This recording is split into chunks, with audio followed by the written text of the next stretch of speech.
Hey everybody, Stephen Pappas here. Just want to break in real quick before we get started and let you know that toward the end of the episode, as we're getting into our final topic, it's going to be dealing with some heavier stuff. So I want to get out some content warnings real quick for alcohol and narcotics abuse, as well as suicide and self-harm. So if those are triggers for you, maybe skip the last topic of this episode as we discuss addiction. Thanks. This episode of Is This Adulting is brought to you by our Patreon supporters. If you'd like to learn more about supporting the show, click the Support the Show tab on our website, isthisadultingpod.com. It helps us keep the lights on here at Is This Adulting headquarters, or you can visit us at patreon.com/isthisadulting. Thanks.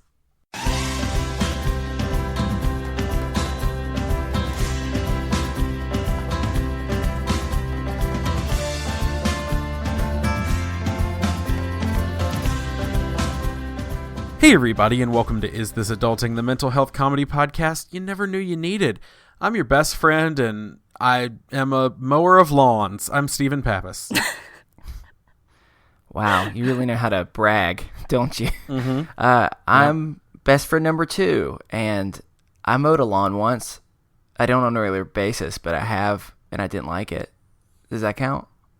Yeah, what's your name? Did I not? God, man, I really don't say that every time. My name is Chris. Yeah, you really don't. Chris Grimmett. I'm the second just really don't want to be found. Yes, I am. I do prefer to live off the grid. Clearly.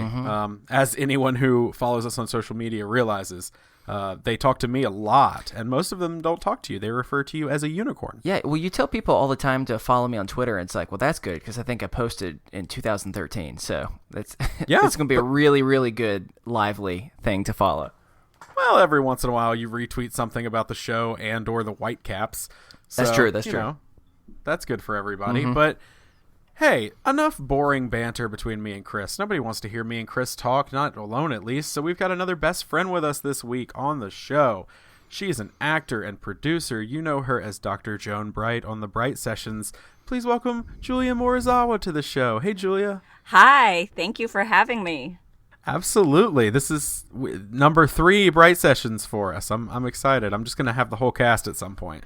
I really wish that the people listening could actually see your faces on Skype right now, because it's amazing. Yeah. Uh-oh. No, it's amazing. What's My wrong with favorite face? was, when you gave me your introduction, you kind of had this like groovy, like closed eyes sort of thing going on, and it was kind of very sensual. See, Julia, I'm glad that you noticed something that unfortunately many people have not had a chance to notice because people don't see us while we record. Our kind of go-to move is to seduce anyone and everyone on our show. And we have been very, very unsuccessful so far, so we're glad that it's finally working. Yeah, I'm sure just by looking at us you can tell we're very sensual beings. Yes. My budget for pheromones is ridiculous, and it has not worked even slightly, so I'm glad finally. You're welcome, and I'm glad I could be the first. And hopefully not the last. Every guest from now on, if you're listening, future guests, you need to tell us how sensual we are. Oh my gosh. Well, we're going to get into all the fun in just a second, but do you want to tell people first where they can find you on the interwebs and or your home address? You can find me at Julia Morizawa. Let me just spell that for you, because I know you're going to ask. M like Mary, O-R-I, Z like zebra, A-W-A. Pretty much everywhere, I think. And that's all I'm going to give you. And pretty much everywhere, that's silent in the spelling of your name, right? Right. Don't type that part, just assume. Cool. And they're going to know you from the Bright Sessions. I know you have another project coming up with friend of the show, Briggan Snow.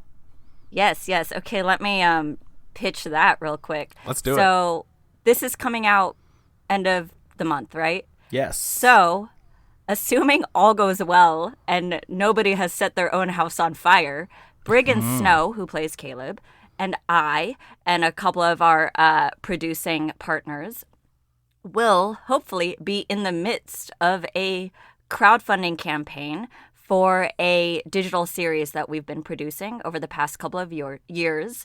It's titled Pure. It's a sci-fi adventure thriller set in the distant future where genetic modification has divided society. And Brigham and I are producing and also playing the leads because basically we just wanted to work together.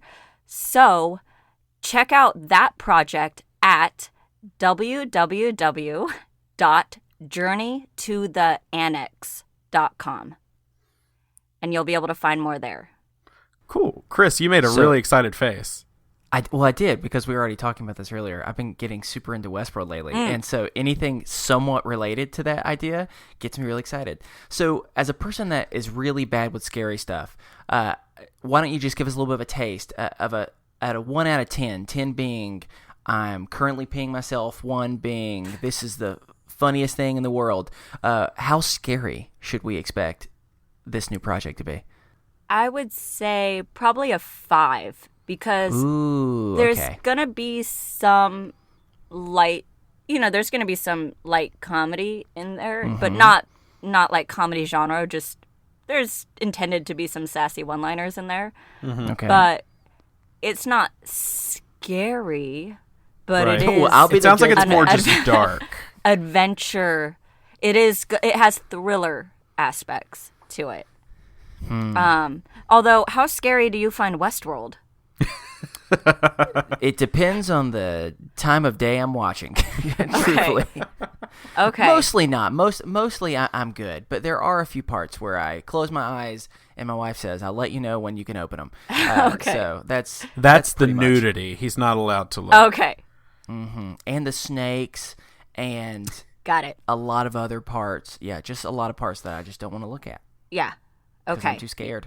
I think I'm going to stick with a 5 for now. But I'll let you know if that changes because we're still in production. It's not, if we edit it together and it suddenly has turned into an all-out horror thriller, I will let you know. That's good to know, because if I go in listening to this and first episode, I've already started tinkling, I'm going to be really upset with you. Okay. That's a weird Duly way noted. for me to say that, but I apologize. Duly noted. Okay. Let me just write that down. Okay. Make Chris tinkle. Got it. Awesome. Also, I don't think I've used the word tinkle in a very long time. Feeling weird about it. Anyway, we're going to start this week off just like we do every week with a mental health check-in. So, hey, Chris, how you been this week? I have... I'm actually doing pretty good. I have been going back and forth a lot lately. We have been having to record a lot of episodes in a short amount of time. And because of that, I think whenever you do something, no matter how much you love it, when you've done a lot of it, you can just find yourself being really, really tired. So I found myself being tired lately, and I'm going to sleep very well, which is encouraging because that's not always the case for me. But it's almost... I don't know if whenever you've kind of dealt with anxiety, you can get to the place where you're really excited to go to sleep because you can almost press pause on your anxiety for a few hours and just go, if I can go to sleep, then I don't have to think about some of these things. And so with that, it makes it more difficult to wake up. And I think that lately I've been kind of battling through that some, and you hit the alarm and you go, okay, I'm gonna wake up, and then you think, maybe I should just get another 10, 20 minutes of sleep just because I feel like for self-care reasons, I could use it. And then you tell yourself that about 14 more times, and you're running late, which just makes you more stressed and throws off your day. So I've been battling that lately just because I've been lying and saying that this is good for me when really it's not. It's just adding more stress. So all that considered, I'm happy that I'm sleeping, which is something that I've been struggling with for a while. So I'm going to count that as a win. So Julia, yes. How are you doing? Good. So, right. So, the thing is, I have had a lot of stress and anxiety recently, but it's all been because of good things. So if I intellectually remind myself of that, I'm usually okay. So I just have to remember that most of my stress is coming from being involved in a handful of creative projects. And to be honest with myself, kind of overworking myself with creative projects is how I cope/escape, but also what fuels me. 'Cause I'd much rather be too busy than have nothing to do. But it is definitely, I'm in that place, especially with Pure coming up, and we actually have some dates that we've said we'd get things done by. So we actually have some commitments now.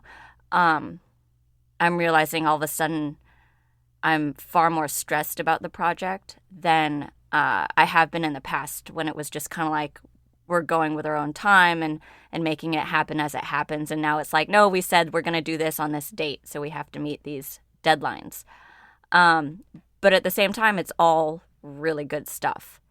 And it's just being busy and not really taking the time for self-care, which I am aware of, but I'm not really doing anything about yet.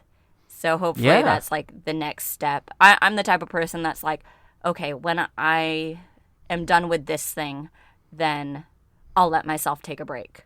But the thing is, whenever I'm done with this one thing, there will be something else, because that's the way I am.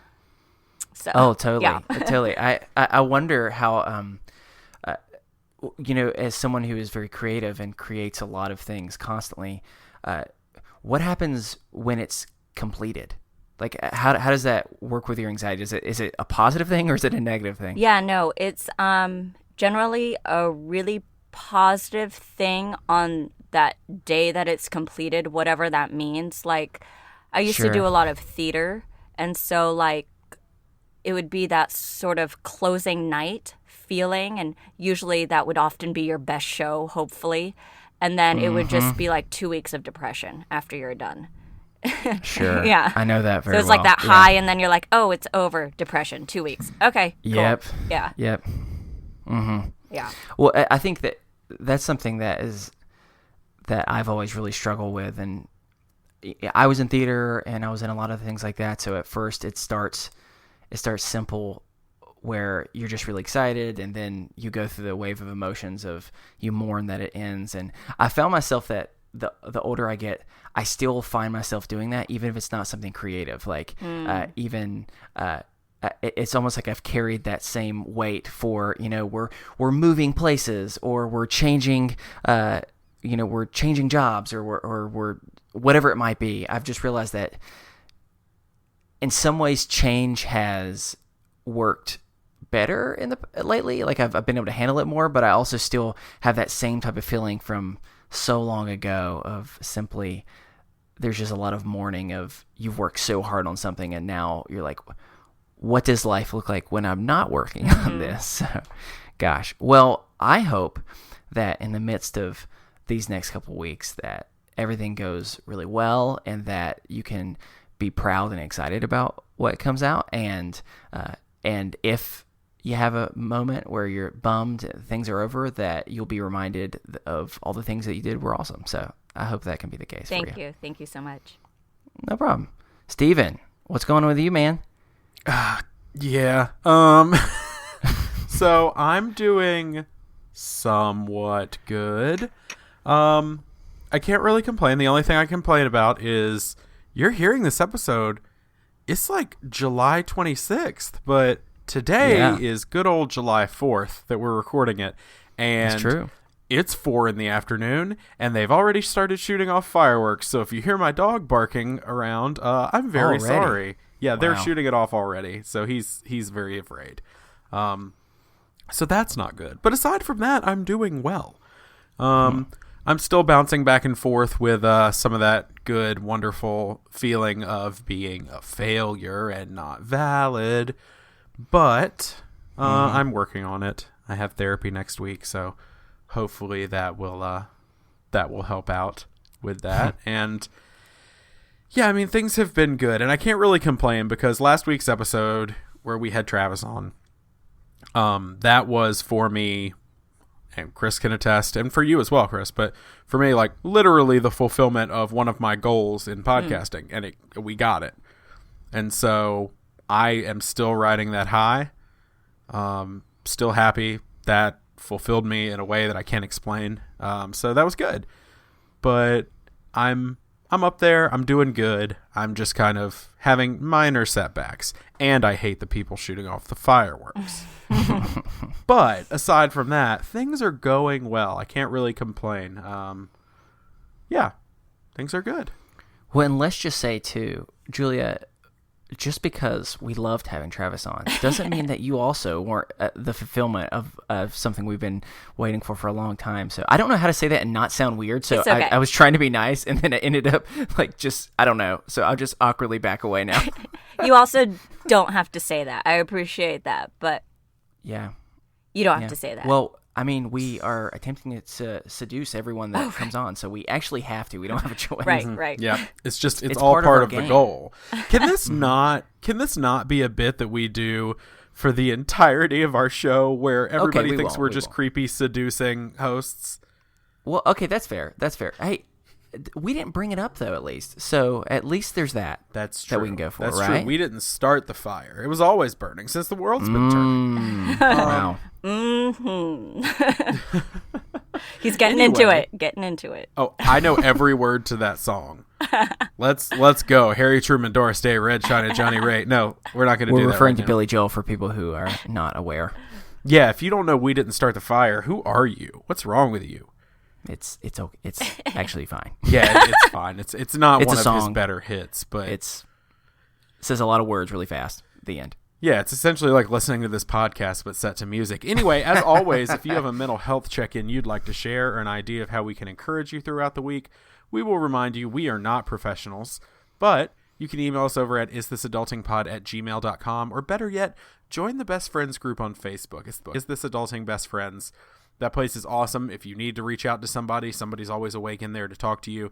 If you want to share a victory or vent about something that's frustrating you, that's a great place to do it. And if you're like, God, my cat just did something really, really funny, you can post a video of that in there and everybody's going to freak out about how damn cute your cat is. So That's true. you can check that out on Facebook, the Is This Adulting Best Friends. It's time to start moving on with the show. So we are going to move into our first topic. And this is our topic. So, Christopher, what are we doing? Oh, I'll tell you. So, right now, with it being the end of July, we just ended a very important thing that happens every 4 years, and that's the World Cup. And inspired by that, you have to think about, they always have the brackets, which is a big part of any type of big sporting event, of slowly weaning down to the top of the top. And so I wanted, once again, to bring back our bracket challenge. And lately, I've been thinking a lot about this because I got to play a couple like board games recently, and I was just thinking about how fun it is to have like those game nights where it's board games or it's games similar to that. And I wanted us to go through and see if we can figure out of some of the most popular ones from our past, which one reigns supreme, which one gets to raise the trophy, and which one has to go home in shame. So I figured it would just be fun to kind of go through that. And truthfully, I don't know which one is my favorite looking back at these. I was like, man, this is going to be harder than I thought. So what we're going to do is I'm going to run through different battles, and we're all going to give a vote. And whoever ends up winning, it's majority rule, goes through. Can I ask a question? Sure. Is 1313 Dead End Drive on there anywhere? It is not, no. Then your bracket is invalid. The I'm greatest sorry. board game ever is 1313 Dead End Drive. So, yeah. It was scary, so I couldn't do it. I've never played that one. It's so fun. Yeah. It's kind of like Clue mixed with Mousetrap. Like, it's like a Wow. creepy murder mystery haunted mansion type thing, but there's traps and stuff that you can set for players. Yeah, I was a kid, and when I was a kid, I saw the word "dead" in it, and I went, "Nah, I'm good. I'm good. I think I'll just play my game of bingo by myself." Actually, you Wait, can't play bingo by yourself. That's No, actually you very can't. sad. No.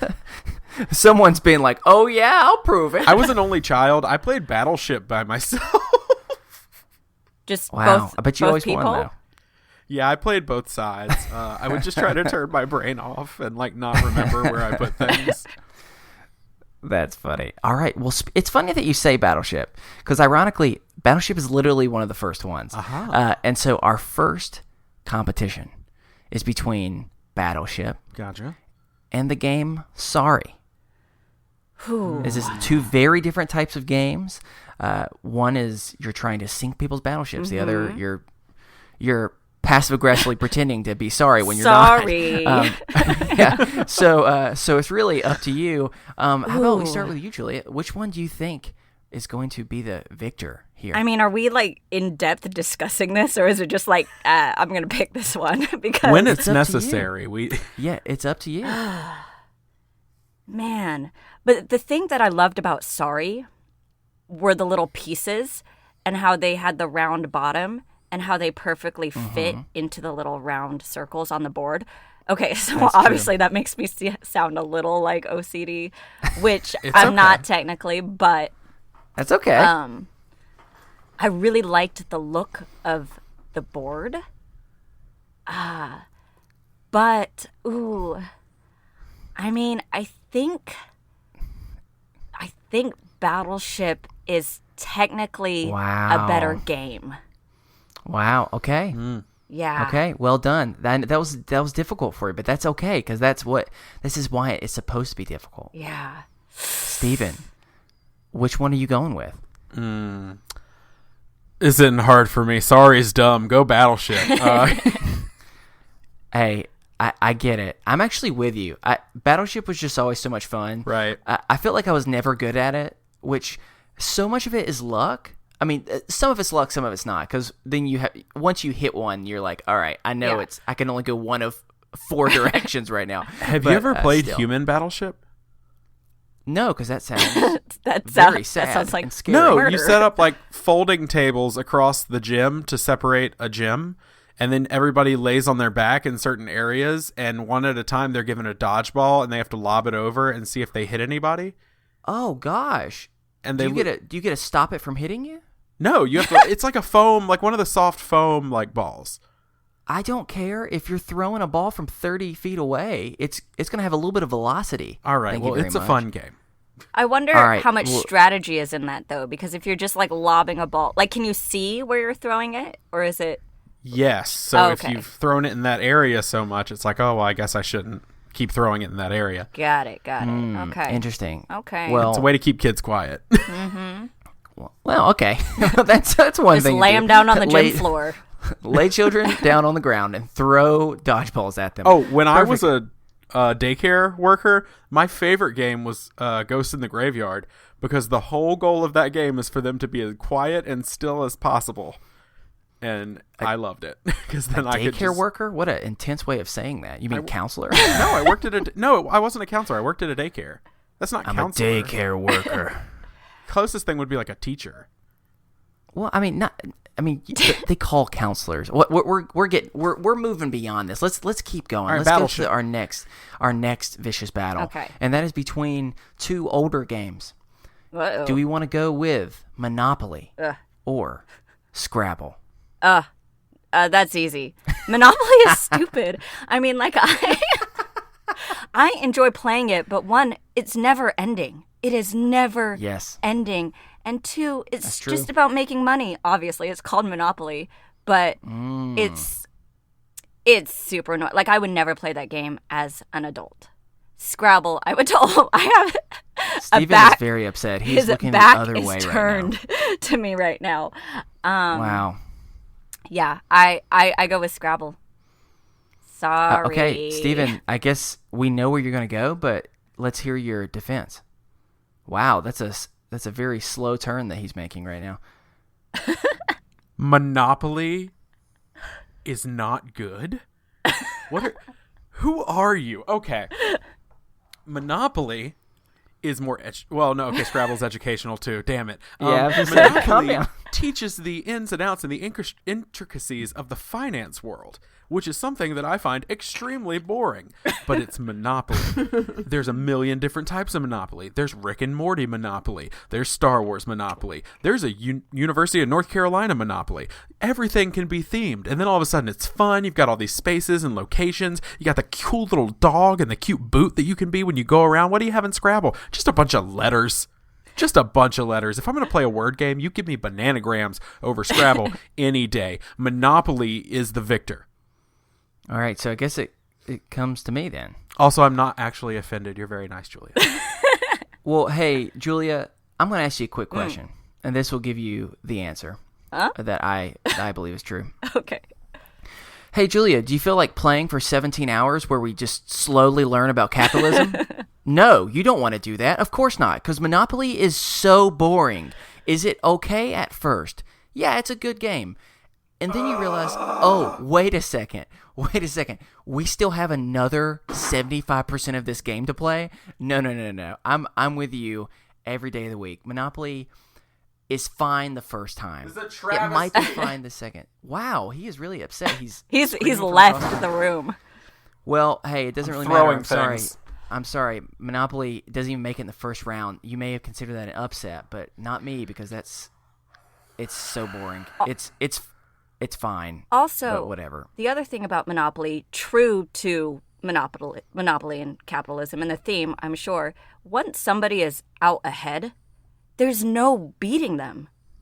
Once somebody has all the property, I'm probably not allowed to say that. You're screwed. Oh, yes, you can. Oh, okay. You are allowed. You but actually, can't. I kind of like what you said instead. That's a fun new sound effect. You're fur. And there's just no hope. It's depressing. What we're getting at is we are the 99% people. Right. All right. Well, I'm sorry, Stephen, you got to mourn that loss, and we're going to keep going. The next two is much more from when we were children. That's either Connect 4 or Chutes and Ladders. So, Julia, which one are you going with? Ooh. You know what's funny? Whenever I think of Chutes and Ladders, I specifically think of one time playing it as a kid with a friend, and for some reason I got sick, and I think we were eating hot dogs, and I threw up all over the Chutes and Ladder board. Oh, gosh. Like full hot dogs. I distinctly have that visual memory, and now you will too. Yeah. It's funny. I haven't played Chutes and Ladders as an adult, but I have played Connect 4 as an adult. And the thing about Connect 4 is it's kind of just the same. I feel like it's kind of like tic-tac-toe. If you start it the right way, you'll always win. So then it gets kind of boring. So just because of that, I'm going to pick Chutes and Ladders. Oh, you're going for the vomit board. I like that. That's nice. And I remember the little pictures. Yeah, that's true. Little pictures on it. That's true. Yeah. Well, Stephen, I have been the deciding vote for a while, so it's only fair that I let other people do the deciding vote. So, unfortunately, in this case, you won't be the deciding vote because I also am going with Chutes and Ladders. And that's for two reasons. One, Connect 4, I mean, it's fun, but sometimes the game takes like 3 minutes, and then you're like, sweet, you want to do that for another 3 minutes? And Chutes and Ladders is fun because it's all luck. You can get right at the end, and you can go down that one ladder, or that one chute, that one slide that takes you all the way to the bottom, and there's nothing more satisfying than that. And so I have to go with that as well. But Stephen, I apologize. I didn't give you your chance to be the deciding vote. Go ahead. Connect 4. And I'm voting for Connect 4 if for no other reason than I have this one very excruciatingly strong memory of Chutes and Ladders, and that is I didn't know it was called Chutes and Ladders until I got to college, because I grew up in the Bible Belt, and I only played it like once, and it was at a friend's house, and the game was called Snakes and Ladders. Yeah, and it was, I know that version. You can either climb the golden ladder to heaven or take the snake down to hell, and it's the most terrifying thing when you really throw that at a child. I didn't know that was what the game was about. I didn't know. Yeah. I didn't know that was the reference either, but I knew that version. Yeah, you got to steer clear of those snakes and ladders. So I think my parents just knew how much I hated snakes, so that's why they never let me play that version. No, yeah, Connect 4, it's great. Just it's not moving on. All right. Well, I'm sorry, Stephen. I felt guilty, so this time I will start. Okay. The next competition is between Operation and Candyland. So both are enjoyable games for different reasons. However, I've always been a pretty fidgety kid, and because of that, I've never been good at operation.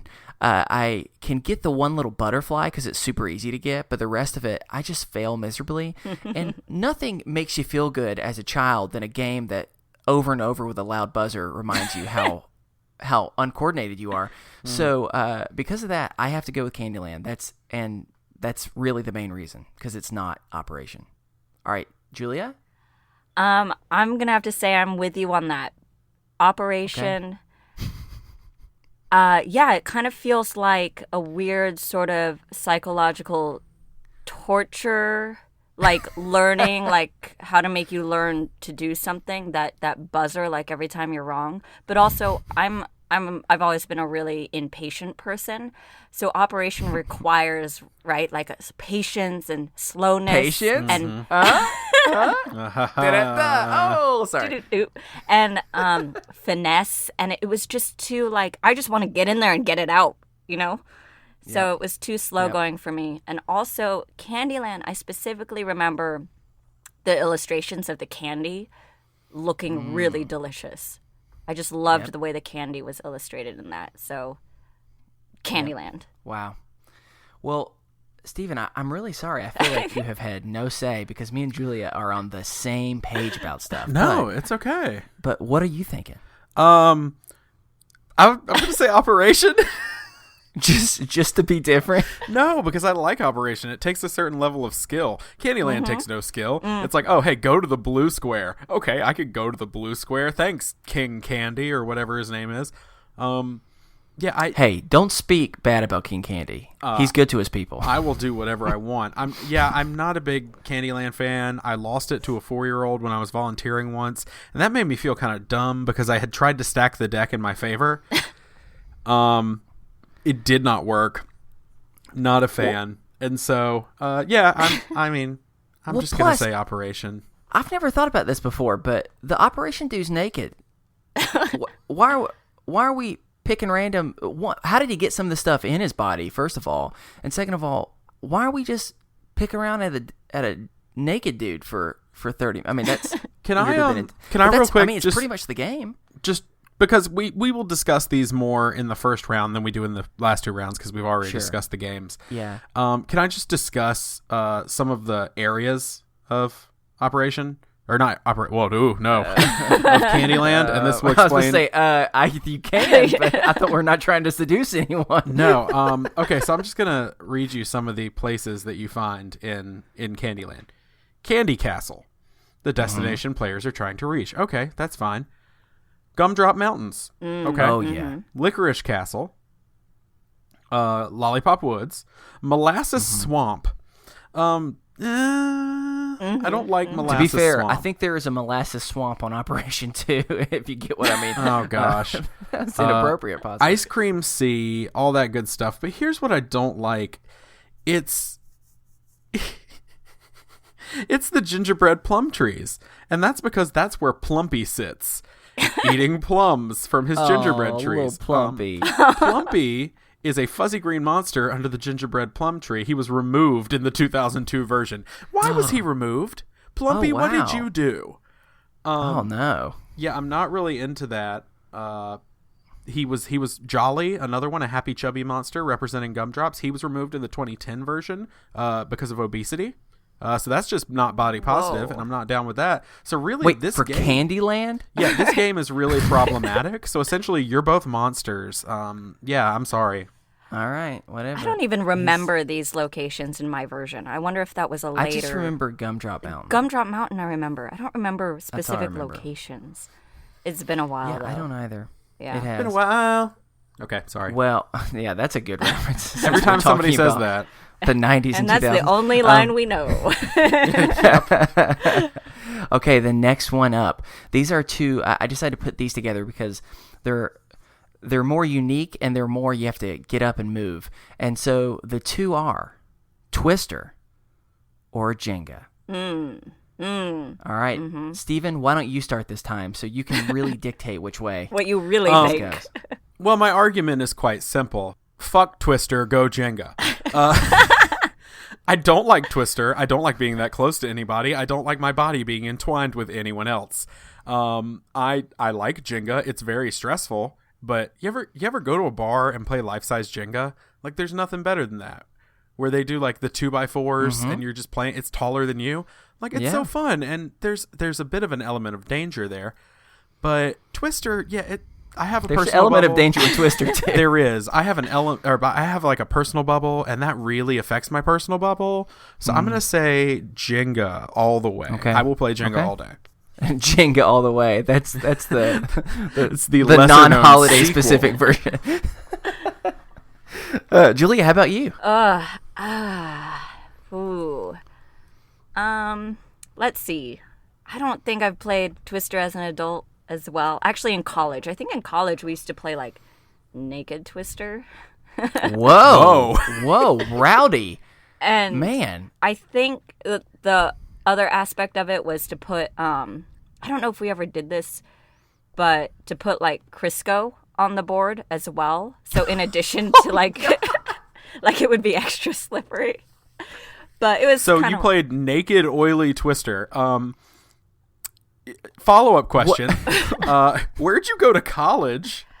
Clearly it was like a frat house or sorority house or something, because that's so different than our super boring, lame college experience that me and Steven experienced.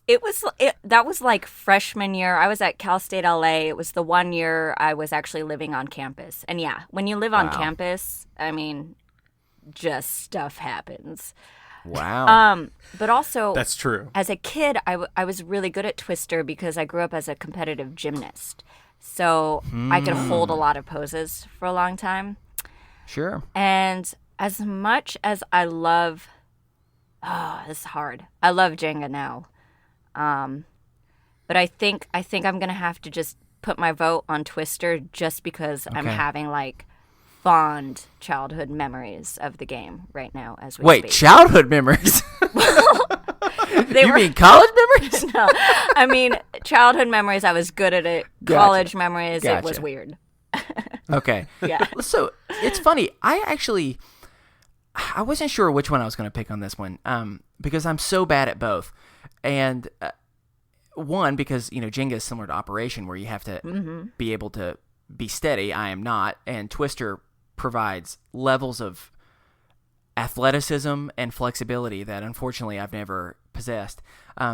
But now you've thrown a new twist into this, and this is, no pun intended, that now I'm just imagining both of them naked, and I'm realizing neither would be good naked. Naked Jenga, things might fall in weird places, and now that I think about it, Naked Twister, I don't know if that's flattering, because you're going to see parts of people's body that the Lord never intended to be seen. Right. Let's just keep it at that.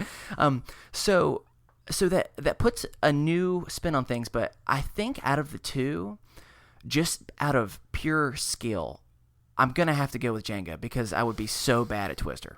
And Vindication! I've never been good at it. Yeah, and honestly, the thought of me playing Naked Twister provides levels of anxiety that I don't know if I could ever process. So because of that, we're going to have to keep moving on. And this next one, I think, makes me feel more at home than Naked Twister, and that is Hungry Hungry Hippo. Or Hungry Hungry Hippos, or Uno. Very different games. Both have their pros and both have their cons. So, Julia, why don't you start us off? Hungry Hungry Hippos or Uno?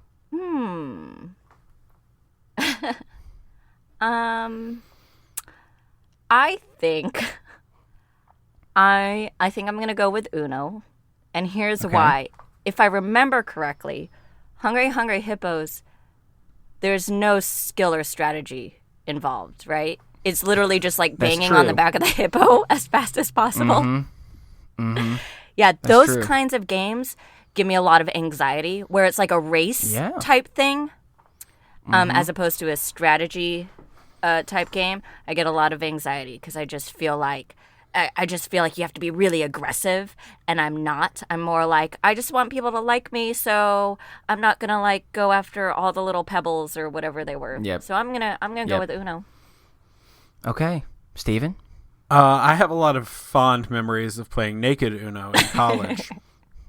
And for that reason, I always just played Naked Hungry Hungry Hippos. It's a very different game. Yeah, I Naked Uno was good, and so I'm gonna go with Uno for that reason. Just yeah, it's fun. For the first one, I think this is a clean sweep. No, Battleship was too, was a but clean sweep. I'm with you. Uno, it's the same thing as we were talking about earlier with like Connect 4 or some of these games where you've played it once and you've played it, and now you're good. You don't really need to relive it anymore. And Uno's one of those things that you can play any age and can be fun. The next one is between the Game of Life or Guess Who. Ooh. So I'll start us off here because this is not at all hard for me. Guess Who is one of my favorite games of all time. I don't know why, but I love it. I feel a little bit like Sherlock, just trying to slowly figure out who exactly that person is. The more I think about it, is it possible that Guess Who could be problematic? Yes. Yeah, now that I'm thinking about that. I've never thought about that until verbally processing. It's racial and gender profiling the game. Dang, that's unfortunate. So this is what I'm going to do. It's been a while since I played Guess Who, and as I described it, I went, oh shit, that's not as good as I remember being. So I'm going to say Guess Who for this round only, and then I will punish it for the next round. That's my way of processing these complicated feelings that I've never experienced till just this moment. So Steven, I think I know what you're going to pick. Yeah, the other one that I don't even remember what it was, but not the problematic game. The Game of Life. Well, here's the thing. Anyone who knows my financial situation or my life knows I'm not very good at the Game of Life. So this board game is an escape for me. It allows me to think of a world in which... Well, no, I usually go bankrupt. Yeah, so I was about to say. Yeah, never mind. Yeah, it's not quite as problematic. So, you know. Unfortunately, both are very realistic. Yeah, in our current and both world. have some issues. But I'm gonna stick with the not profiling one. Yeah, like I said, I definitely advocate for that one. But Julia, you can pick whichever one you want. Well, I loved Guess Who as a kid. But I do specifically remember the version that I had only had 5 women. And this is making it worse. How many? I don't remember how many there were altogether, but 5 women and like 25 men characters. I don't remember. It was like a ridiculous amount. So if you drew a card and you were a female, you were like, fuck no, this is bad, right? I also relate to the Game of Life in the sense of like in that game, life is very simple. You just get to this point, you get married. You get to this point, you have a kid. You get this career. It's like very much easier than real life, and in that sense, it's kind of like an enjoyable escape. Although one of my fantasies is to have, and there's probably somebody out there who's done this. I would love a Game of Life that was more realistic in the sense of like.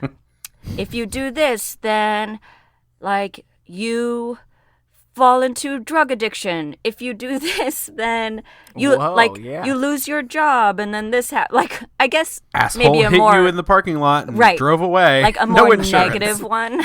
That's my like a darker Game of Life would be like my dream game.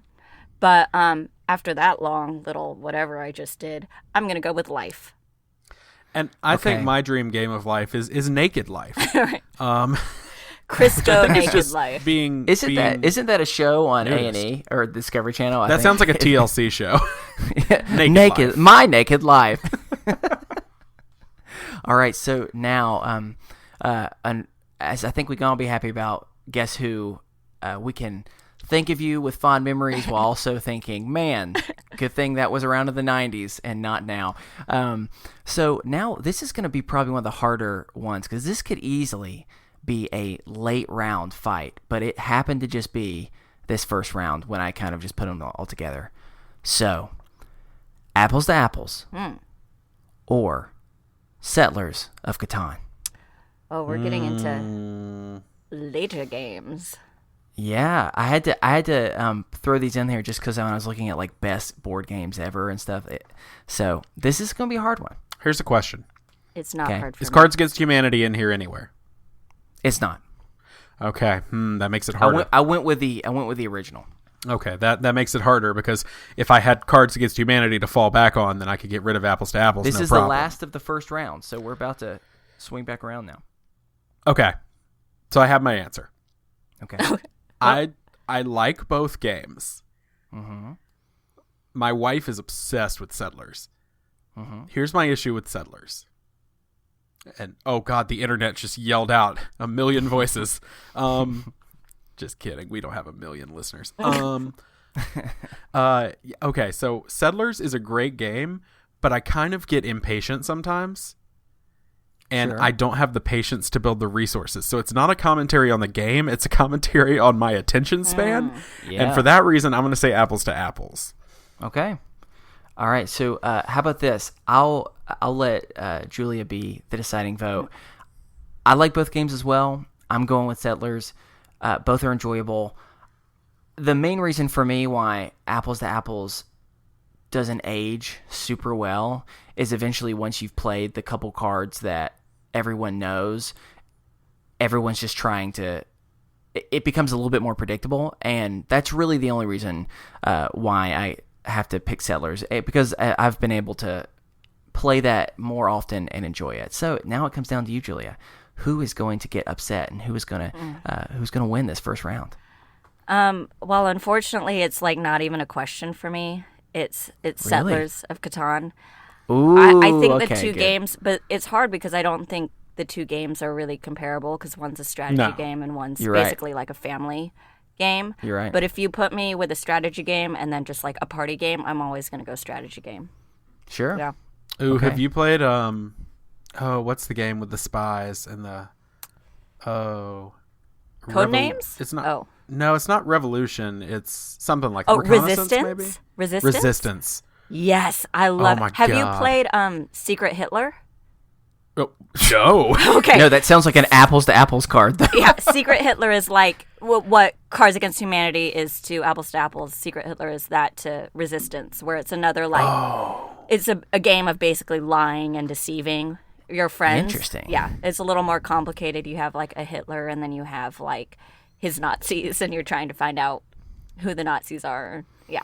Anyway, I have a good guess that the makers of Guess Who needed a new game, and that's the one they came up with. Am I right? Okay. Oh, gosh. Well, that was the first round, so now we're getting into, what is this, the Elite Eight, so to speak? Yeah, the Elite Sure. Eight. So now let's go back from the top. The two options are Battleship or Scrabble. Steven, I think I know which one you're going to pick. Do you, Christopher? Maybe not. Do you? Because of the two of those, I will pick Scrabble. Really? Yeah, because Okay. Scrabble is no longer up against Monopoly. Scrabble's up against Battleship, which is a fun game, but Scrabble's a word game. You know I love words and word games and all that stuff. Of course I'm going to pick Scrabble. Okay, Julia, how about you? yeah, it's Scrabble. I feel like you actually can learn new things from Scrabble. Like I feel like I maybe get a little smarter playing that. Battleship, no. Yeah. Yeah. Now, I would have actually gone with Battleship, and the only reason why is because if anyone has ever played Bananagrams, I love it. It's such an amazing game. The only reason why I don't feel as strongly about Scrabble is there's math involved. I don't want to do math in a game. That's schoolwork, not game time. And so I get all the fun of Scrabble without the math portion. And so that's really the reason. That's the only reason why. But Scrabble advances. I totally understand why. The next one is Chutes and Ladders versus Candyland. Oh, All right, God. I'll start. Yeah, this is time. like the I'll start lowest this. class one I think here. Yeah. And it's for me, I'll it's my start. nightmare.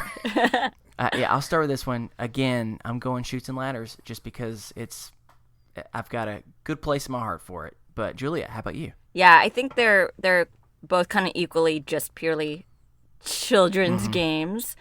And based on that, I think I'm going to have to go with Chutes and Ladders as well. Just the whole either climbing up to the top really fast or going all the way down to the bottom real fast. Yep. It's very exciting. Yep. Steven, which one would you have picked? Probably would have picked Candyland out of those two. Again, this is a real Atlanta Falcons playing the New England Patriots in the Super Bowl for me. No one's a winner. Okay. I'm unhappy either way.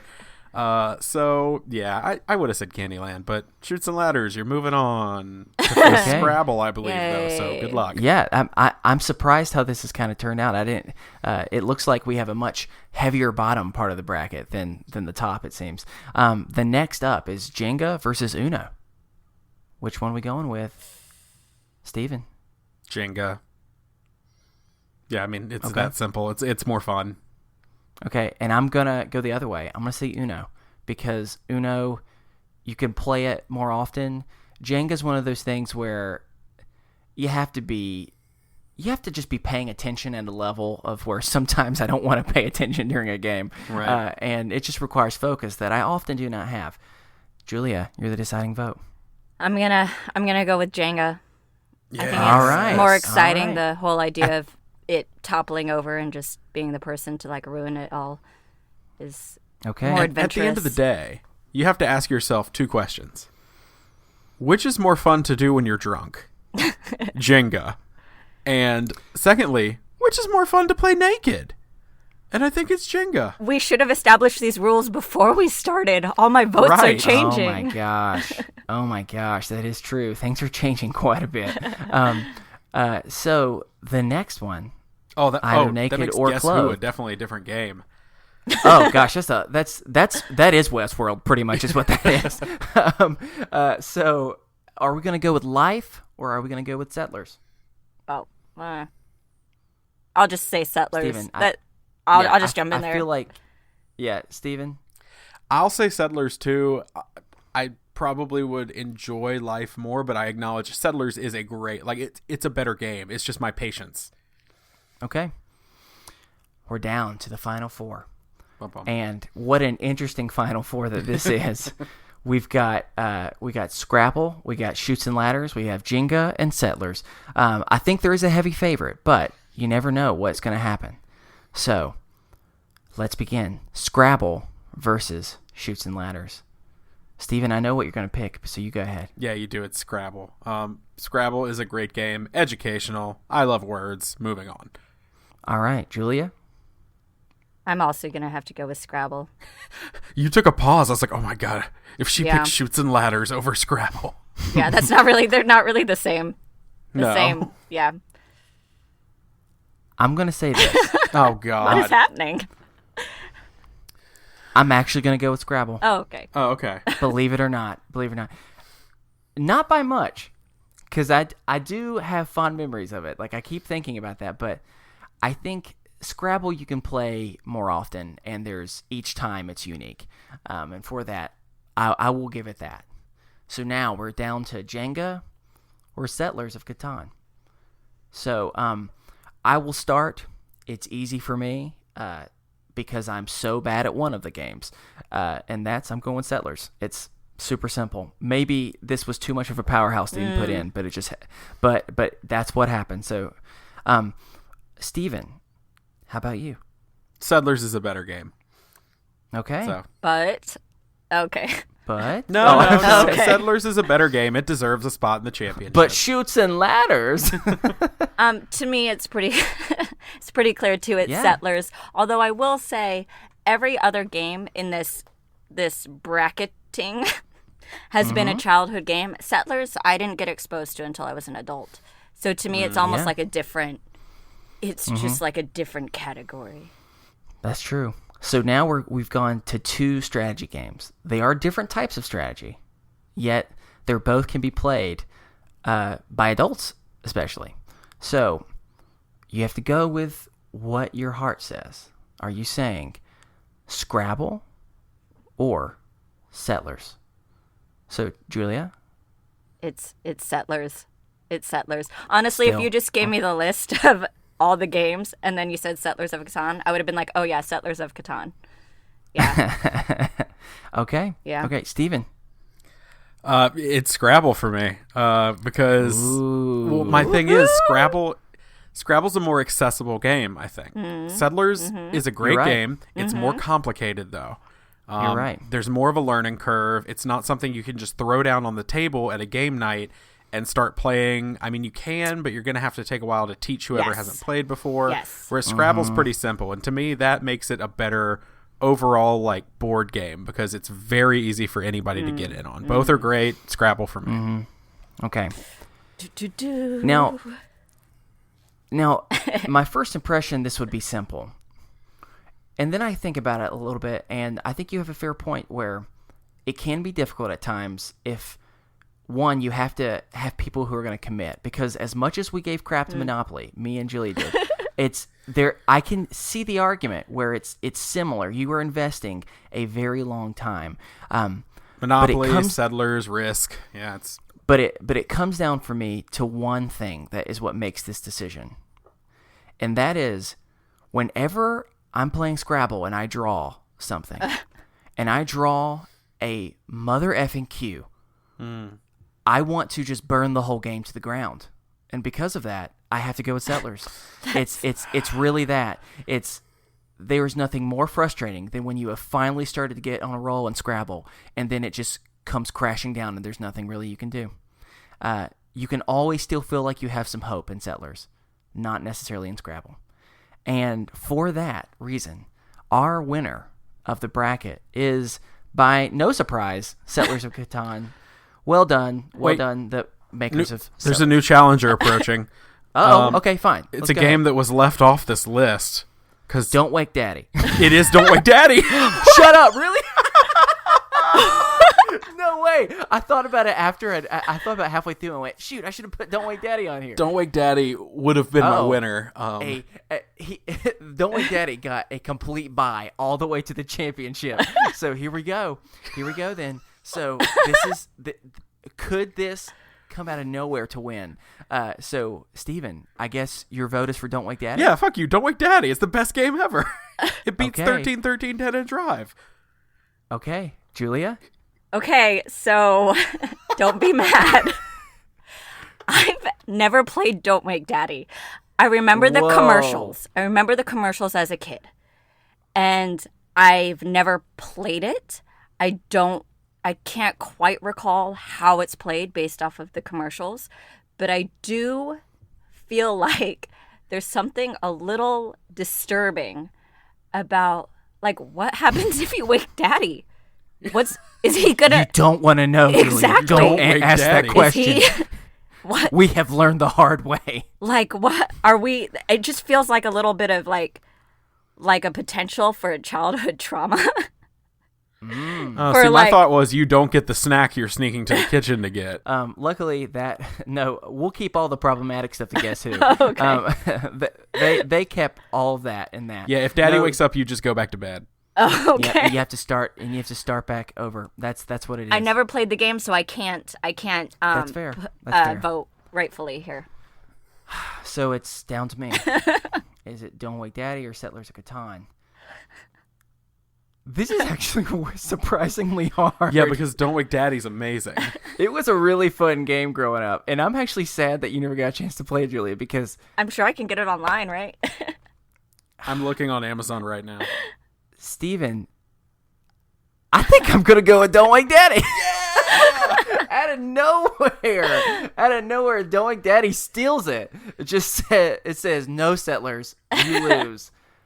Wow. Oh, it's like $100 on Amazon. Never mind. Shit. Okay. There's a reason, because it's good. And also because Wow. it's out of print.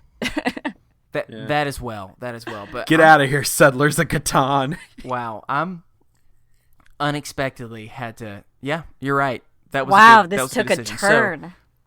So, just when you didn't think it was possible, they had given the trophy to Settlers, and then Daddy walks out of nowhere and shoves them to the ground and says, "I will take what is rightfully mine." Well, here's the problem. There was Yeah. so much celebration over the victory for Settlers of Catan. All that noise woke Daddy. They woke Daddy. He was the sleeping giant. Oh my gosh, that's what it was. The sleeper that he didn't even know it was going on. And then as Woke soon as he woke up, Daddy he went, also sounds like Woke somebody's Daddy, dad yeah. that's really like up on the times. Like yeah, or the name someone would put on Tinder if they're definitely not woke. yeah. Yeah. There's just a lot of is it just me, but my mind is just going to dark places. We're very Don't Wake very Daddy. very close to Woke Daddy being the name of this episode. Hey, Like I said, we're trying to seduce people here, Steven. So it's only right. All right, well, that's the game bracket. We've done it. Woohoo. And Don't Wake Daddy, congratulations. You're woke. You're the champion. You weren't even in the competition and you won. It's amazing. So we're going to take a quick break, but we'll be right back with more Is This Adulting?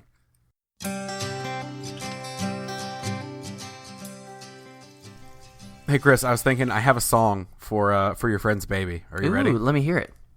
Rockabye, baby, you just got born.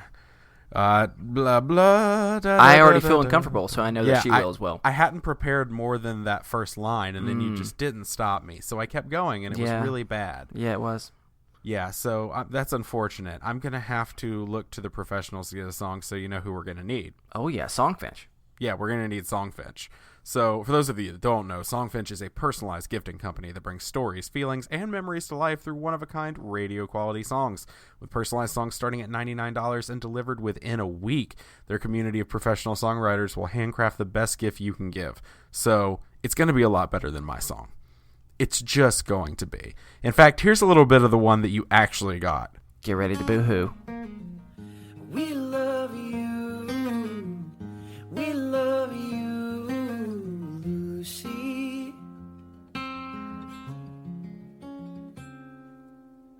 We know when you grow, look out, world, 'cause this one is gonna go to the top of the mountain. To the top of the mountain, all above. Give love, nobody's saying life ain't gonna get a little tough. But you gotta have faith. I'm boo-hooing. I haven't stopped in days. Yeah, no, I can't help it, but it's so beautiful, and I love it. And the thing I love is it's like a local artist, and I feel connected. So not only do personalized songs start at $99, you get them within a week, but they have a songwriting community of 350 plus professionals. That's amazing, and they're growing constantly. And so you actually can find out a little bit more about those artists, and it feels really personal because your song lives on a personal URL. It's called your story homepage. You can go listen, download your song, learn about your songwriter, read the lyrics, and anybody can download your song if they have this URL. So it's really, really cool, and it gives this like really personal aspect to it that I really like. So you can get these songs for anything, y'all. Newborns, as this one was, Christmas, weddings, anniversaries, birthdays, and of course, we're going to have to get a song for Abraham Lincoln Day. Is that a holiday? That's not, but I guess there could be one. Abraham but there needs Lincoln's to be a song. birthday. So someone write one. Somebody write one. And so if you want to write a song for Abraham Lincoln Day, which I don't think is even a day, then you're definitely going to need to go to songfinch.com. And hey, while you're at it, you can get a personalized song from scratch. Go ahead and throw that in the cart. Get it filled out for Abraham Lincoln Day.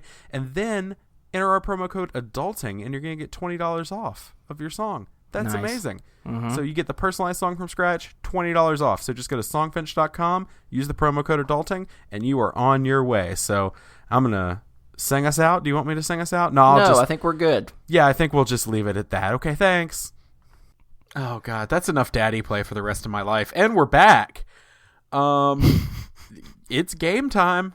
Yay. Christopher, we're playing a game, even though, as we were discussing on our break, Julia's already won the game.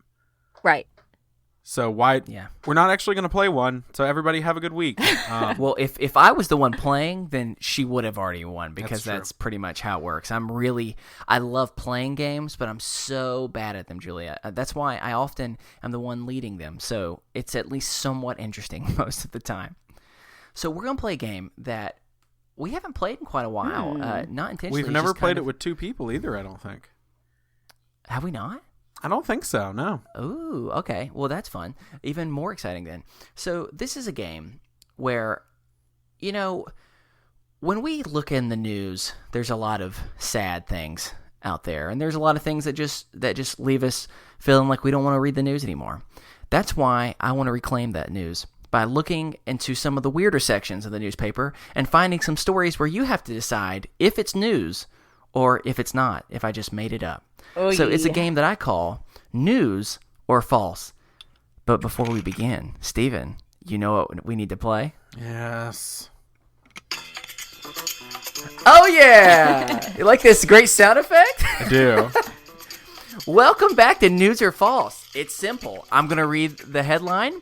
Both of you are going to be able to tell me which one you think it is. And then, wait, hold on. What should we do? Should we do a buzz sound? No, we both we've never played answer. this. And then if we both get it right, we each get a point. If one of us gets it right, that person gets a point. And if we both get it wrong, no one gets a point. Perfect. You heard the rules. That's all that we need to do. So, let's begin. Oh, oops. I had to read the thing first. Sorry. The first headline. Remember, this is weird news. So, if you don't know that now, you'll know it in about 3 seconds. Okay. Young woman drinks her dog's pee in order to help clear her acne. Is it news or is it false? Steven? I'm going to say that's news. Julia, what are you thinking? News. Yeah. Oh, gosh. I'm not so good We at sound did effects. it. It won't stop. There's That a lot was of drum crazy. rolls. That was. Yes. Unfortunately, this is in fact news. Let me just tell you a little bit about this. I found this news story and there's a video. I'm not going to make you watch this video because it's uncomfortable. Yeah, please don't make me. So this is pretty much how the video starts. This young woman says, "Many of you have asked me how I've always looked so good, how my makeup is always looking so perfect, and how I always have this natural glow." She goes, Hold "Well, on. today I'm okay." Her makeup looks perfect because she drank her dog's piss? Right. I already believe me. I already have an argument against this. Well, I'm glad to know that what is making you have the argument is over the makeup instead of her. Literally, what the next thing she does is where she has her dog. She walks the dog over to a tree. The dog lifts its leg up, and with a small little clear see-through plastic cup, puts the cup down there to collect the pee-pee, and then walks up and pretty much says bottoms up and drinks the whole thing. And it is very uncomfortable to watch. But here is how it ends. She literally licks her lips. She looks for every extra drop, then looks at the camera and says, "And that's why I look so much better than y'all." Oh my God. I wanted it to be like a tagline, like a slogan for the pee, like, that's good pee-pee. Like something like that. Oh, PP wow. perfection. Yes. Pee-pee perfection. Oh gosh, I've got one more thing, and I'm gonna say it. It's bad, but I'm gonna say, doggy style. So I'm done. I'm sorry. I'm sorry. It was there for the taking. Now I want to call the episode Doggy Style, but I won't. No, that's just on woke daddies. It's on his Tinder profile. You could put it in parentheses. It could be woke daddy parentheses doggy style. Wow. Okay. You realize your name is on this too, Julia. Oh. So. Oh, whoops. Okay. Oh well. So unfortunately, you are both correct on this. I do find it suspicious. I want to know if the dog pee makes her skin look so good, why does she have to wear makeup? That's a great point. That's a great point. It might be because the dog pee is slowly making all of the brain cells go rotten, because that is insane to me. You should not drink. Here's the thing.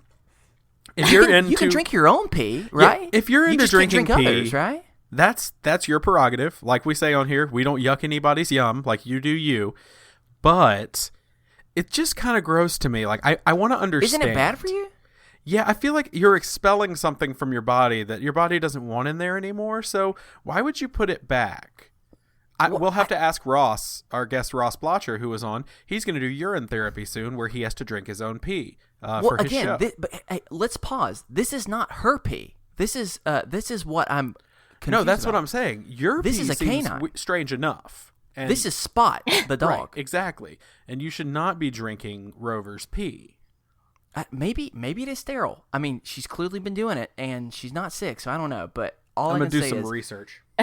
all I can say is it is a very shocking thing to see a video of, and I would encourage you not to watch it, because I never watched Two Girls, One Cup because I was too afraid as a child. This is as close as I'm ever going to get. Not a child, whenever that came out. that was Yeah. So Are we ready for the next one? Yes. Yes. Here's the news line. Family's kitty cat jumps into hot tub and partakes in a drink. Is this news or is this false? Julia. False. It's not weird enough. It's not weird enough? Yeah. All right. Steven? Did you think pee was sterile? I used to think that too. It's not. In fact, pee, specifically dog pee, that's what we're talking about right now, has a zoo of bacteria living in it, much like poop and skin have lots of bacteria living in them. In fact, there are more species in dog pee than either dog's butts or dog genitalia. So, way to go, gross girl. And by the way, this next one that you're talking about is false. Okay, who is writing such a passionate blog about that? Somebody on Gizmodo.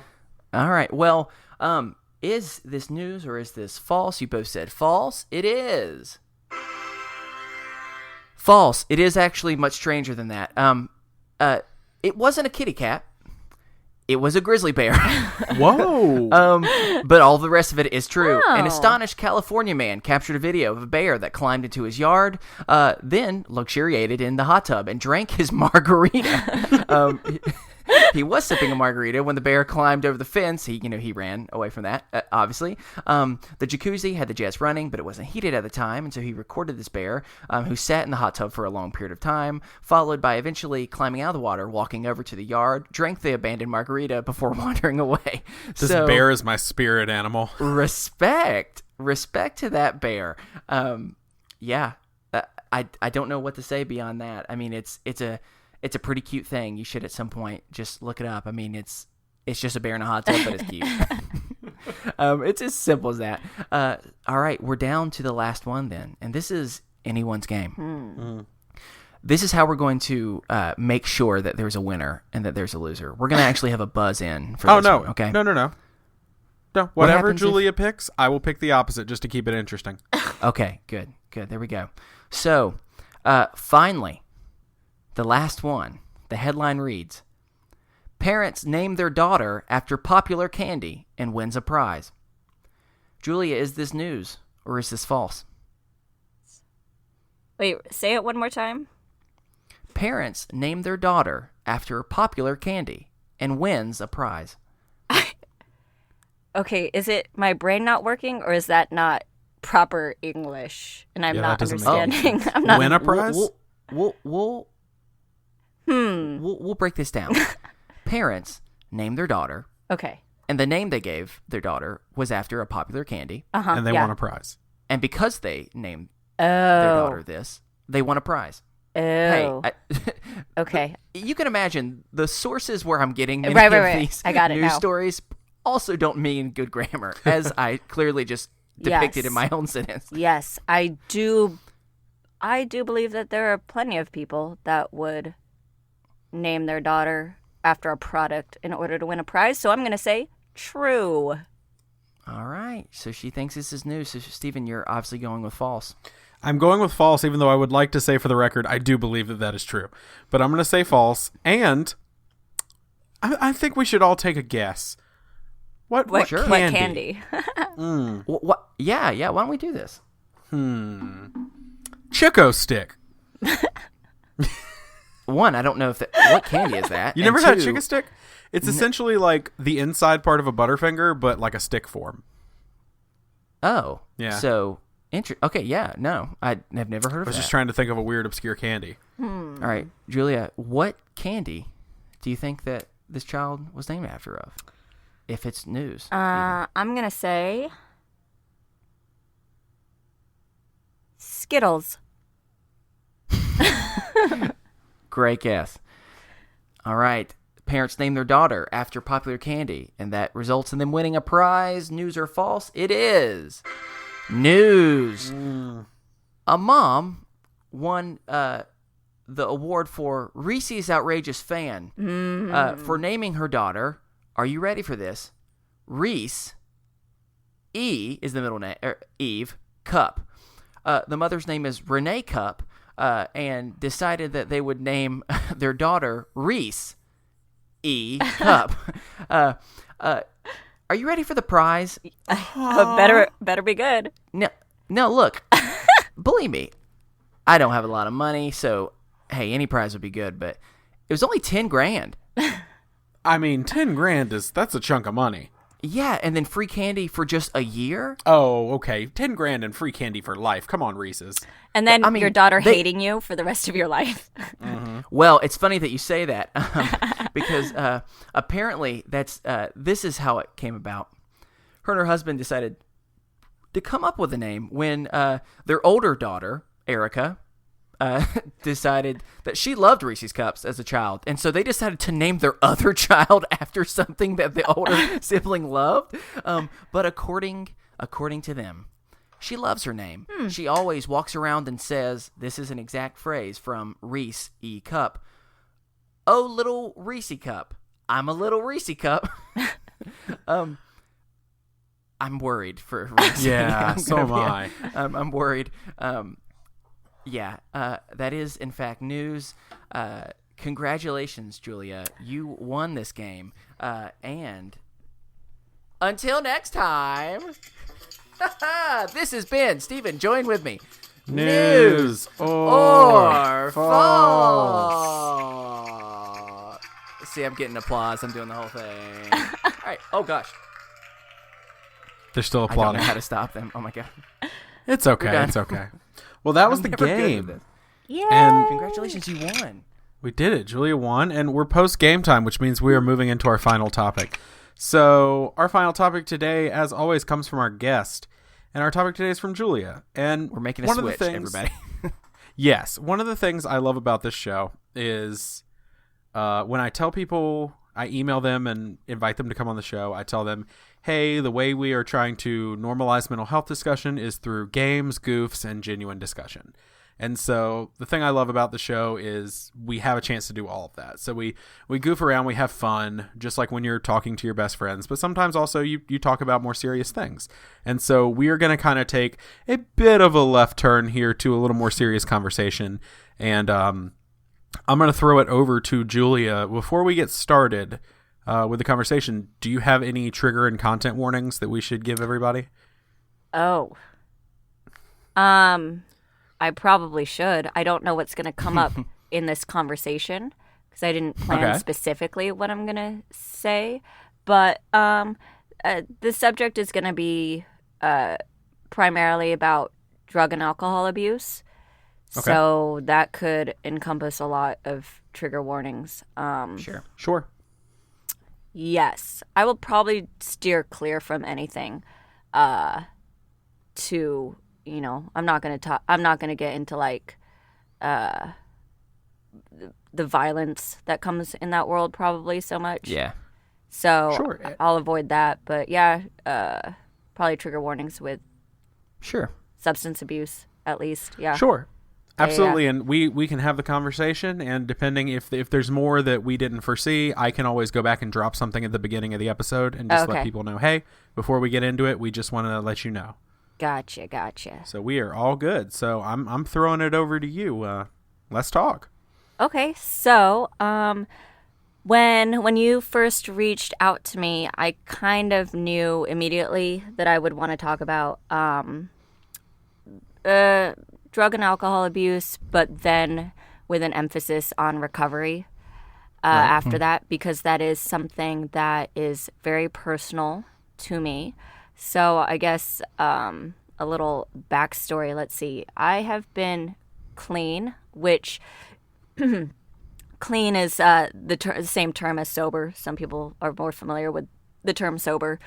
But I've been clean since March of 2007. So I celebrated my 11 years. Yeah, earlier this year. Thank you.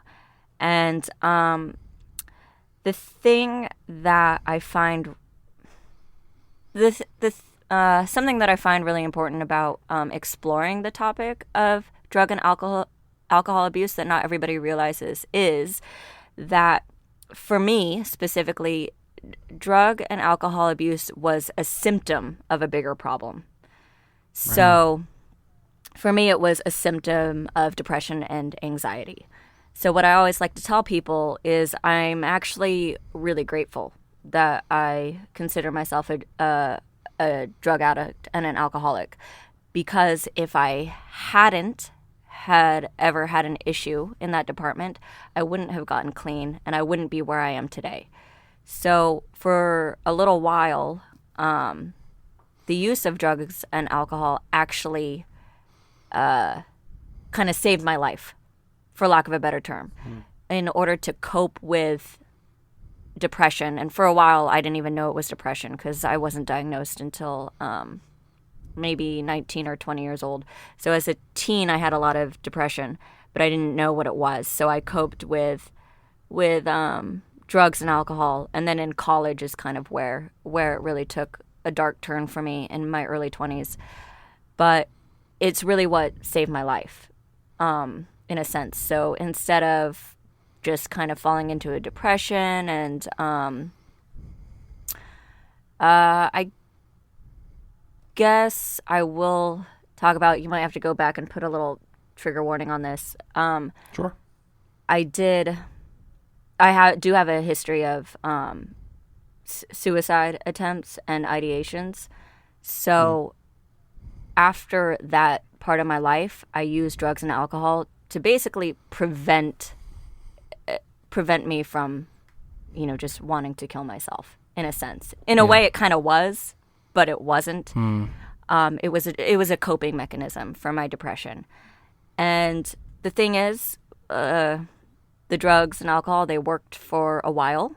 They helped for a while. They helped me escape. They helped me deal with everyday life that I wasn't handling well, until your body builds up a tolerance and you need more, and then you become addicted, and then what used to be every Friday and Saturday night turns into every Thursday through Monday, which turns into every Wednesday through Tuesday, and then you're just sleeping, on whatever, one day a week or whatever. Yeah. And it wasn't until it got really bad that I realized, oh, I have a new problem now. I have a problem with drugs and alcohol. And basically what saved my life the next time around was working a 12-step program. So right. Yeah. I remember the first, most of my experience has been with NA, which is Narcotics Anonymous. The first meeting I ever went to, I was completely loaded. I couldn't even stay. It was like, it was just, I couldn't even sit still. And I was like, oh my God, what are these people talking about? And I was high the whole time. And actually, for the first, chunk of time that I was going to 12-step meetings, I was actually loaded every time I'd go, because I'd go to a therapy session once a week, and my therapist would be like, you need to quit doing drugs. And I'd be like, okay, yeah, that makes sense. I'm going to go to a meeting tonight. And then from leaving work to going to the meeting, I'd be like, well, I'm going to get clean after tonight, so let me just have one more night. And I'd pick up some cheap alcohol from 7-Eleven or whatever and just drink that in the car and then go to the meeting, and I'd be loaded. That was my story for a while before I finally was able to sit down and stay abstinent from drugs and alcohol. And basically, it's been over a decade running here, but I've been one of the fortunate ones, because statistically numbers are real low for drug addicts and alcoholics kind of getting clean and sober statistically. So fortunately for me, it's been, over a decade running, and I haven't used drugs or alcohol since. Granted, it took me a long time to quit smoking cigarettes. Right now, I've been trying to cut back on caffeine for 3 years. Caffeine is my thing now. Coffee is like my own drug. Sometimes I don't even want coffee, and I'm like, but it'll make me feel better. I deserve it. It's a prize. Or I'm having a bad day, so I deserve some coffee. It's completely become my new thing. But fortunately, drinking a cup of coffee does not have the same consequences as, snorting an 8-ball of cocaine. So right. Yeah. So that's my introduction. I don't know where we want to take it from here. I know I had suggested maybe if you want to just ask questions that might guide listeners to more useful information, I'd be happy to go from there. Yeah. Sure. Yeah. I know when we talked initially via email, and you mentioned the 12-step program, I was kind of curious about that because as we were kind of talking, you kind of led on that not everybody really sees the 12-step program the way it really is. So do you want to kind of speak to that? Yeah, it's kind of a hard topic to talk about sometimes because so the joke that I said over email was like, well, I don't want it to sound like it's a cult because that is a common perception that people come in. We joke about it in the rooms of Narcotics Anonymous. We'll joke about how, oh yeah, when I first came here, I totally thought it was a cult or da-da-da. I didn't trust any of you guys. I didn't think it would work for me, et cetera, et cetera. Totally common. And a lot of people don't stay because of that and because of other reasons. But it is, when you really kind of break it down to what it is, it's a group of drug addicts and alcoholics sitting together in a room talking about their feelings. And, we'll read literature sometimes in the meetings. We have books.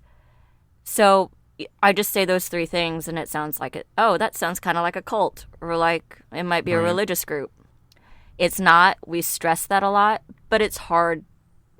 Trust me, when I walked into those rooms, there are one of the things that some people have a hard time with is some of the literature, like the actual 12 steps.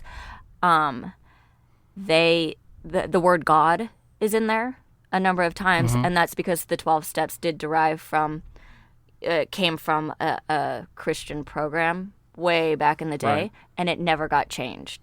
And there have been situations in, for example, Narcotics Anonymous in the past where people were trying to get the language changed just because primarily we're afraid it was turning people away. Sure. But it's still in there, and people have different reactions to that. Some people have a positive reaction, and some people have a negative reaction. And for me, without getting too into it, there are parts of like our literature that I just kind of have to change for my own way of thinking. Like I'll use, you've probably heard the term higher power. That's used a lot in 12-step literature. I call that the universe for me. The universe is what worked for me. So there are things that you have to adapt to make it work for yourself. There are a lot of situations where it's like, ultimately we hope people can get clean if they want to get clean. If drugs aren't working for you anymore and you want to stop doing them, we hope that we're a place where you can hopefully reach that goal. But ultimately, it's like a common saying is, you can carry the message, but not the addict. So I can tell you my experience, but I can't get you to come, I can't get you to stop using drugs. It's not my place, So it can be complicated in that sense sometimes.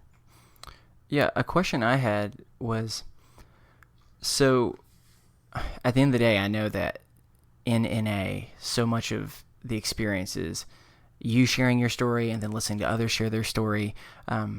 So I know the more you talk about your experiences, in many ways, the more freeing it can probably be. But is it difficult to be able to ever relive some of the things that you've gone through? Yes, and there are differing opinions on that, and none of them are right, none of them are wrong. Sometimes we call it like a drug-a-log. Sometimes people come in, and when you share too much about your history, it can trigger, like if somebody is talking to me about their experience with drug use and they're just talking about the drug use and how good it used to make them feel, there is that little trigger, and you just kind of feel it. You feel that anxiety, you feel your heart rate going up. So in a lot of instances, I actually like to say, I like to remember to talk about how my life has changed since then and to focus on that. For me, it's been long enough. I always say how that part of my life, honestly, it's almost like it was a movie that I watched or a book that I read. 20 years ago. And I can remember the details, but it feels like it wasn't my life. So for me, it's been long enough where I have that sort of dissociation or that distance where I can talk freely about it and it doesn't affect me. Yeah. But when you're new, when you've only been clean for like 30 days and people start talking about having a drink, you don't, generally in my experience, I wouldn't want to be around that. Like I couldn't be around alcohol for a long time when I first got clean. Just seeing it, I couldn't be around it. Now I have a husband who does not have a history of drug or alcohol abuse. He drinks beers. We keep alcohol in the house, so it's there. It doesn't bother me anymore. Okay. I was curious about that just because I realized as we were talking, I was listening to you, I started feeling bad because I made a fairly crass joke during the board game section about which is more fun to do drunk. And then I had that moment of like, I really hope that is not an offensive thing or something that I've said that's wrong. Sure. Not at all. At least in my opinion.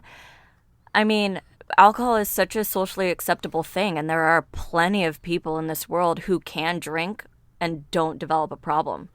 It's not the alcohol that's the problem. It's a factor, but that's not the problem. It's like it's the person, that abuses it, that has a deeper problem that probably needs to be explored. Right. So I'm so used to it. I work in a restaurant for my day job. I serve alcohol to people all the time. I hang out with people in bars. Normally when I go to a bar, I like to drink an energy drink because I still feel like it's something that's kind of gonna get me high. I'm like, oh, I'm gonna be awake all night. I'm so badass, But it's like drinking something that I would only drink at a bar, just to kind of feel that. And I'll put it in a little glass and have the little straw and the napkin, Yeah. One question I was really curious about is I've spoken with some people who, when they've gone through an experience like you have, and they've been able to be out of it for a while, there's this feeling of obligation of trying to be the sponsor for other people, to try and do everything you can for others. Can you tell me a little bit about what that is like? Because I know, although very different, I know Stephen has expressed many times the struggle that he has with people who've gone through similar anxiety, stress, or as we've already talked about, like suicide, and feeling that that legitimate and good intentioned feeling of wanting to reach out. But is that something that you've struggled with?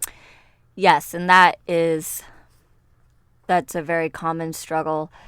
That's part of what I mentioned before is like carry the message, but not the addict.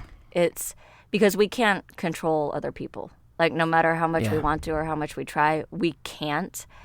And one of the best ways to perhaps affect somebody who's going something similar in a positive way is to show them how you've changed.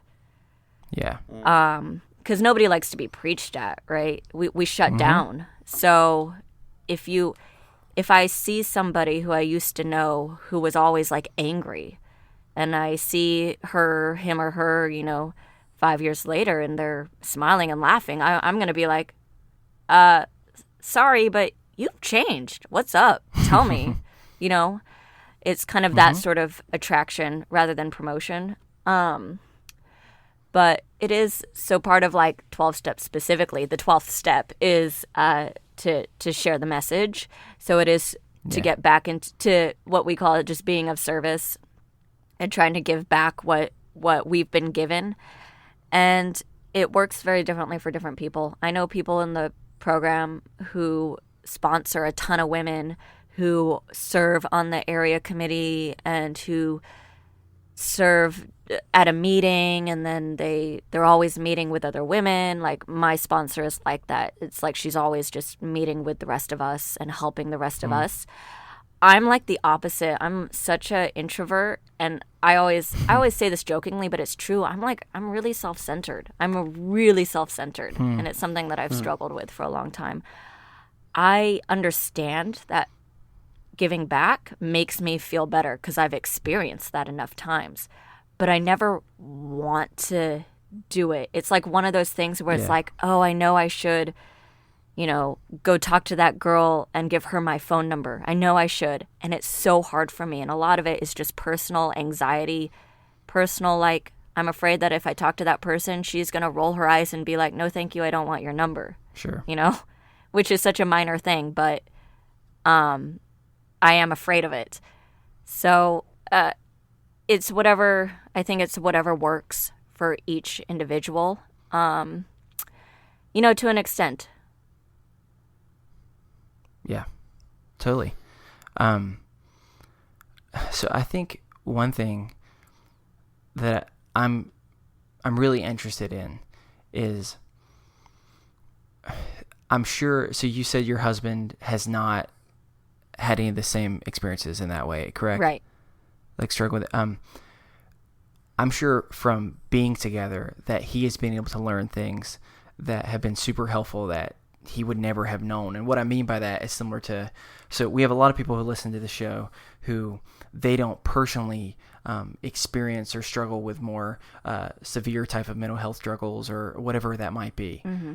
But they have people in their life that they love that do, and they're trying to constantly find ways of how do we be a better ally and advocate and support for you.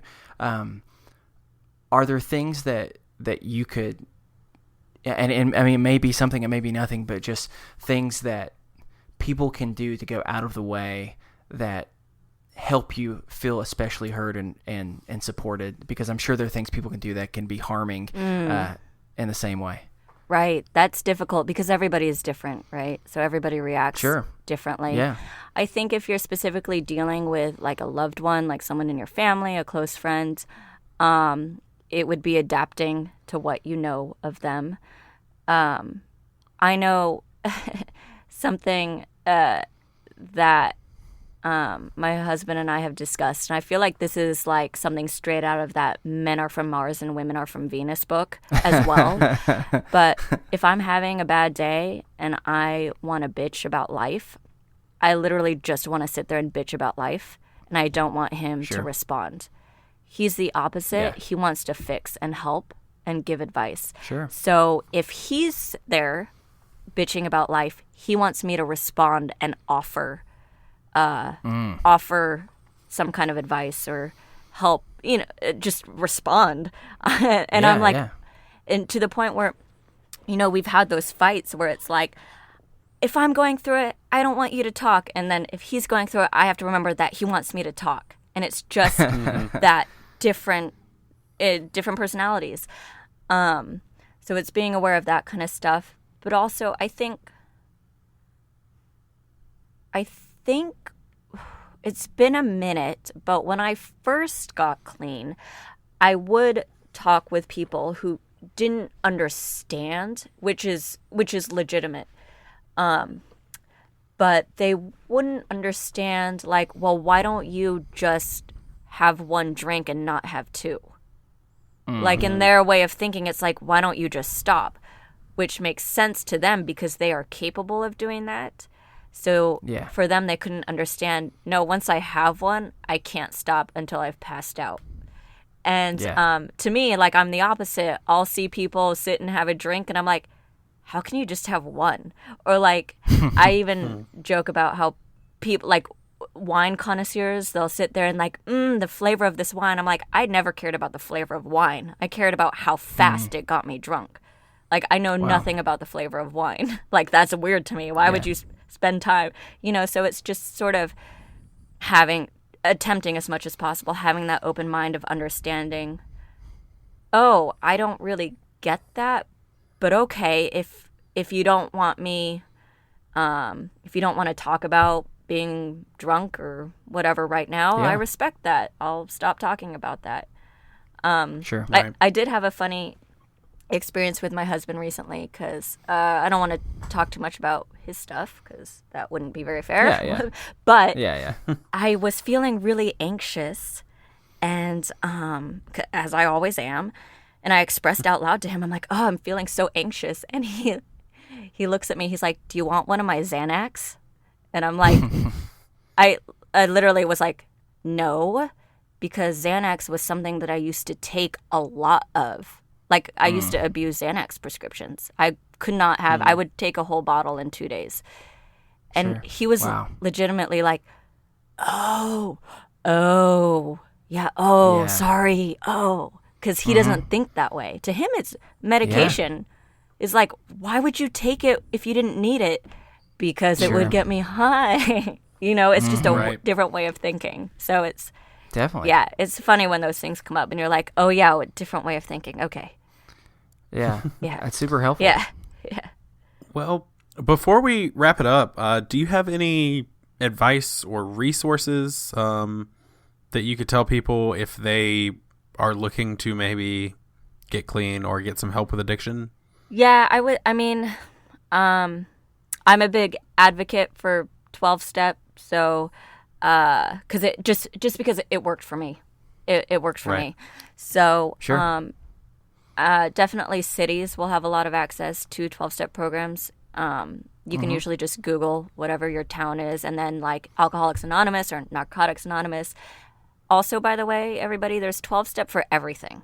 Everything. Money, relationships, codependency, food, whatever. So just Google like 12-step, your topic, and then your city, and you'll probably find something. In smaller towns, I've heard sometimes it's harder, but a lot of times there are phone lines, so places you can call and just talk to somebody if you can't actually go to a meeting. And then there are online resources, so there are basically like chat rooms and groups. If you're in a small town and you don't have access, you can find those online. And then also whatever works for you in terms of, if you feel like you should see a professional, psychiatrist or therapist, do it. At least give it a try, because that's worked for me. That's worked for a lot of people I know. Don't be afraid to seek professional help, because it's super common. Right. I know there's still some stigma that we're fighting through. I mean, I live in LA. In LA, I'm kind of spoiled in the sense where it's like everybody is mentally ill. Like, people are more open about it, But where I grew up, there was no such thing. Like, mental health was not a real health concern. So if you're in a community like that, don't be afraid to go and find professional help, because, it's no longer, it shouldn't be, and is no longer really considered taboo the way it used to be. Right. Yeah.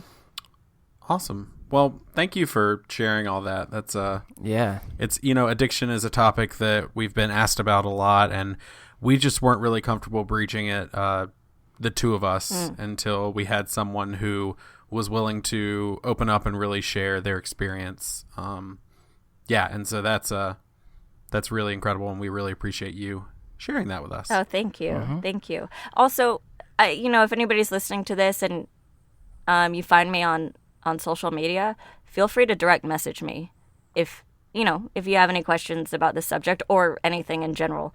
I have no problem with that. Cool. Yeah. Awesome. Well, I think with that, we're going to start winding down. So if you would like to send us a topic for discussion, or you have a mental health check-in, or if there's just anything else on your mind, we'll remind you once again, we are not professionals, but you can send that to us over at isthisadultingpod@gmail.com. You can follow us on Twitter at @isthisunderscoreadulting. Chris is at Chris Grimmett. I'm at the Stephen Pappas. And make sure you spread the word by subscribing, rating, and reviewing, because that's just a nice thing to do. We'd love you if you did that. We care anyway. You're great. It's like giving a tip to someone. It's the same type of idea. If you enjoy it, hey, just do something nice for us. That'd be nice. We sound desperate. Anyway, we'd like to thank the collection for the use of our theme music, The Borrowers, off their album Ars Moriendi. Julia, thanks so much for coming on the show. Thank you so much for having me. And don't forget to use your sexy voice more. Oh, I should? Okay, Ooh, well, hey. That is such a good reminder. Do you want to remind everybody where they can find you on the interwebs? Oh, sure. She sounds like you're very sleepy. Isn't that part of it being sexy? Do you wanna? You can find me just about anywhere at Nice. Julia Morizawa. That's just my name, and that is my real name. Also, currently, I am working on a project that you can find at www.journeytotheannex.com. And hopefully you can check that out. If you like what you see, feel free to share about that. And all right, okay, that's all I got.